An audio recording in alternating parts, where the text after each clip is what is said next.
I think we so desperately want to believe that we are cognitive thinking beings who on occasion get inconvenienced by emotion.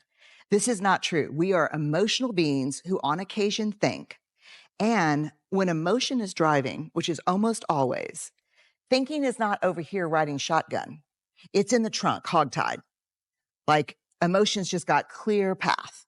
And I don't know, we're really doubled down on that, man. We are like, I'm not a feeling person. Just saying, no, man, I am not a feeling person. I'm like, wow, that's so many feelings. We think about vulnerability as a dark emotion. There are a lot of people who talk about positive emotions, negative emotions, dark emotions, light emotions. We think of vulnerability as a dark emotion. We think of it as the core of fear and shame and grief and disappointment, uncertainty, things that we do not want to feel, right? Things that I don't want to be vulnerable because that means I'm afraid. That means I'm uncertain. That means I'm at risk. I'm exposed. I'm in grief.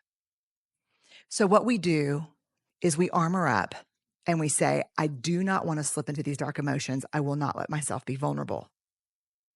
The question I think that drives my work is really, what is the struggle? What is our struggle with believing that we're enough? How does that play into the bigger cultural picture? What are the messages and expectations that fuel this sense that we have to be perfect, that we're not allowed to be vulnerable? It's about waking up in the morning and saying, no matter what gets done and how much is done and how it's done, I'm enough and I'm worthy of love and belonging and joy. I think wholeheartedness, the entire idea of wholeheartedness, is about engaging with the world from a place of worthiness. What hope actually is a cognitive thinking approach. Hope is not how we feel, it's how we think.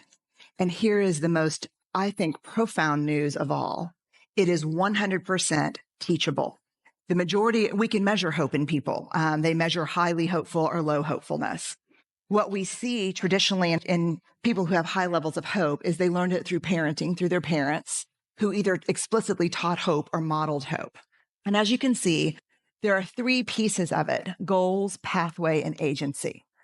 What this means simply is people who have high levels of hope in their lives have these three abilities. They can set goals, which is in itself not an easy task. They can cultivate pathways to achieving those goals, and they have a sense of agency. And agency is simply, I believe I can do it. Here's the part that I think is so important. Hope is a function of struggle. Hope looks like, I've got a goal. It's reachable.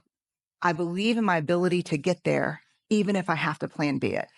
Shame, we believe, is the most primitive human affect or emotion that we experience. We all have it. What we know from research about 3 or 4 decades now is the only people who don't experience shame have no capacity for human connection. If you don't experience shame, it's because you have no capacity for connection or empathy. And so what we're talking about there is kind of some serious psychopathology. So shame is something we all have. It drives two primary tapes or kind of ways of thinking. The two big things that shame drives is never good enough and who do you think you are? And those are vices, let me tell you. Never good enough. It's funny because if I said, how many of you wrestle with shame? No one would raise their hand. But if I said, how many of you struggle with perfectionism? That would be different, right? Would that feel different? Yeah, it would feel different.